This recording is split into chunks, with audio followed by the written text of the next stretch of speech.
Eu sou Sensast, mordendo a parede do cotidiano. Olhando para a situação internacional ultimamente, as coisas estão indo de uma forma bem estranha. Desta vez, Reino Unido, França e Alemanha deram as mãos e concordaram em formar uma aliança triangular.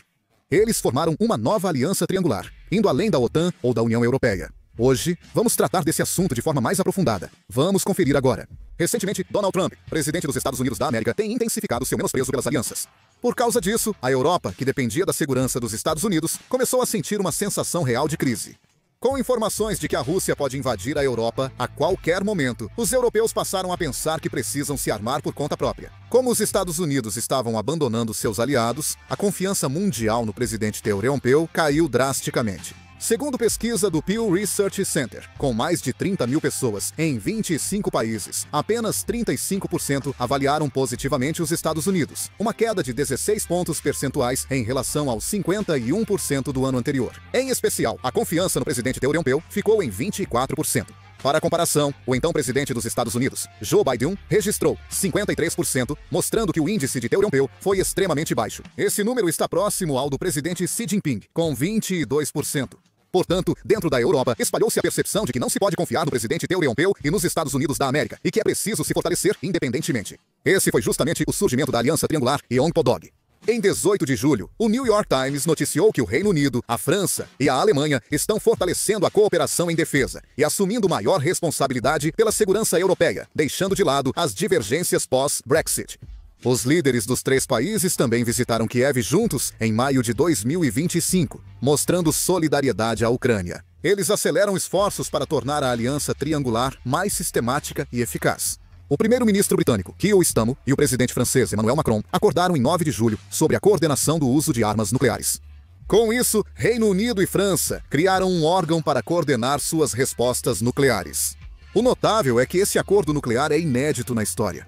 Isso ocorreu devido à persistente ameaça russa e ao enfraquecimento da determinação dos Estados Unidos da América em garantir a segurança europeia. O Reino Unido e a França afirmaram que esta declaração de cooperação nuclear é uma resposta a uma ameaça comum à Europa. O governo britânico afirmou que este acordo permite ao Reino Unido e à França ter uma capacidade de dissuasão nuclear independente e coordenada.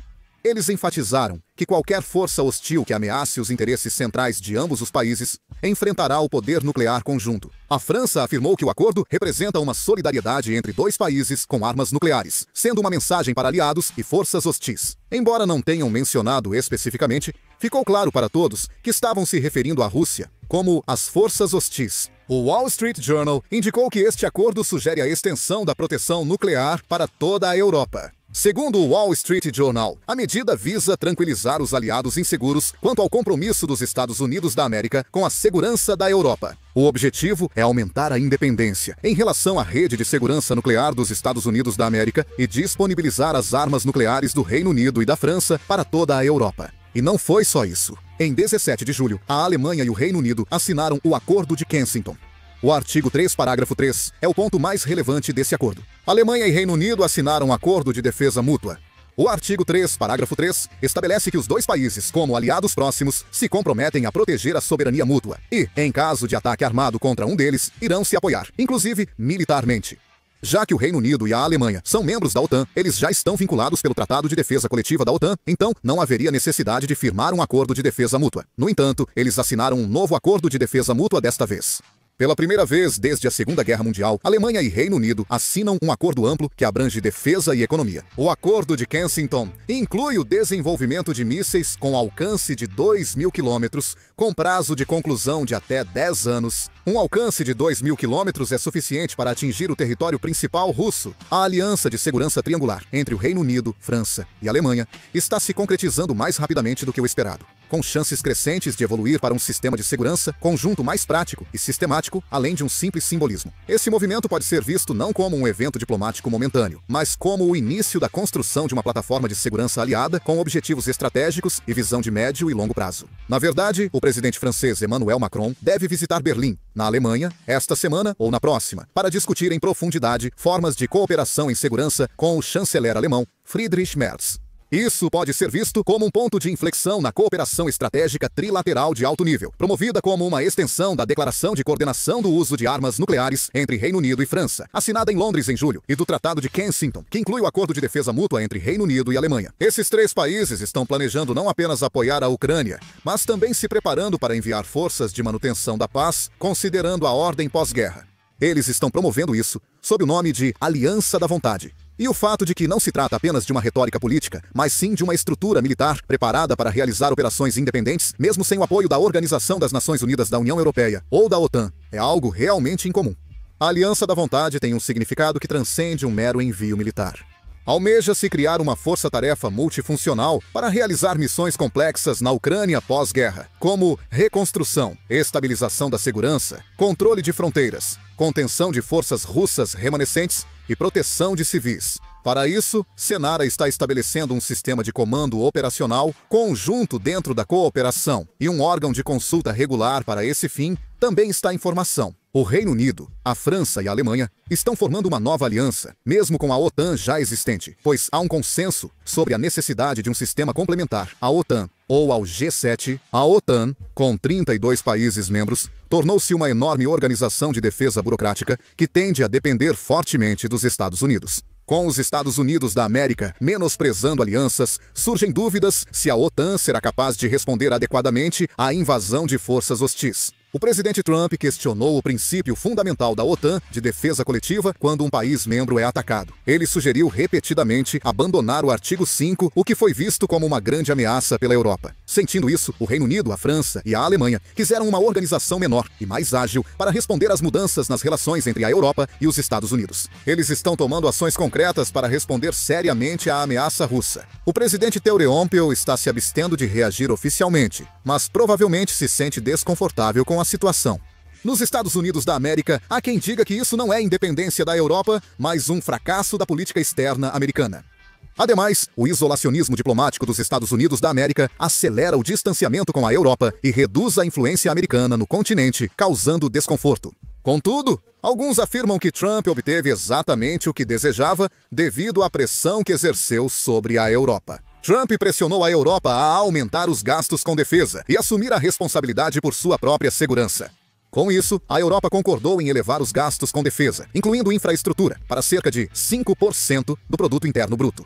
Contudo, o presidente Trump intensificou a pressão. Reino Unido, França e Alemanha formaram uma aliança tripla para defender a Europa por conta própria.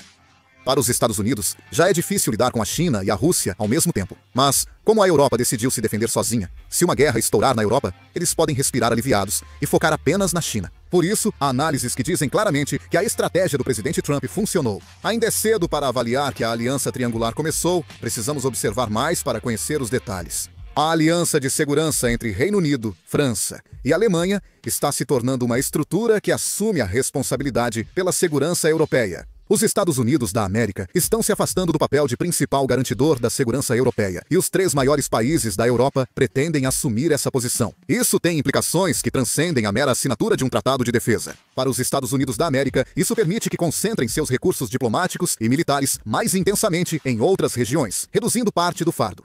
A outra região mencionada é a Ásia, englobando a Península Coreana e a área do Indo-Pacífico. Atualmente, o presidente Teoreompel e os Estados Unidos mostram uma política externa que negligencia as alianças, mas mantém uma postura persistente apenas em relação à contenção da China. Devido às tensões militares criadas pela China no Estreito de Taiwan, Mar do Sul da China e Mar Amarelo, os Estados Unidos da América estão buscando fortalecer a cooperação com aliados para conter essas ações. Com a Europa se tornando independente em segurança, a atenção diplomática e militar dos Estados Unidos se voltou ainda mais para a Ásia. Essa situação é um grande desafio e oportunidade para a Coreia do Sul. A Península Coreana permanece como uma das regiões com maior possibilidade de conflito militar no mundo. O contínuo desenvolvimento nuclear da Coreia do Norte, os testes de mísseis e a cooperação estratégica entre China e Rússia destacam novamente que a República da Coreia é uma das cartas indispensáveis para os Estados Unidos na Ásia. Porém, é inegável que os Estados Unidos da América se tornaram mais rigorosos nos critérios de confiança com seus aliados. O presidente Teoreompel já afirmou repetidamente que a Coreia do Sul deve pagar mais pela defesa e que, mesmo se um aliado for atacado, é necessário analisar a situação antes de decidir defendê-lo. Isso vai além da retórica diplomática, refletindo uma tendência estratégica de incentivar a autonomia militar e diplomática dos aliados ou reorganizar a rede de segurança centrada nos Estados Unidos da América. Assim, o principal desafio da diplomacia sul-coreana agora é enviar uma mensagem clara aos Estados Unidos da América. A Coreia do Sul permanece um parceiro estratégico essencial para os Estados Unidos da América e deve demonstrar constantemente, através de ações, políticas e mensagens estratégicas internacionais, que é um país confiável e cooperativo para os americanos. Em suma, com a Europa seguindo um rumo próprio, os Estados Unidos da América estão se voltando para a Ásia. O aproveitamento dessa tendência pela Coreia do Sul determinará sua capacidade diplomática, posição estratégica, economia e segurança. Não basta clamar por uma boa manutenção da aliança entre Coreia do Sul e Estados Unidos. É preciso fazer preparativos concretos para que a Coreia do Sul se torne um país central estratégico em meio às mudanças estruturais no cenário internacional. O compartilhamento de armas nucleares e a união de forças entre Reino Unido, Coreia do Sul e Alemanha na OTAN não é apenas um acordo, mas o anúncio de uma nova era. A situação internacional começou a se mover sem os Estados Unidos. Diante dessa grande onda de mudanças no mundo, que escolhas devemos fazer? Também gostaria de saber a opinião de vocês. Por favor, comentem. Encerro o vídeo por aqui. Obrigado.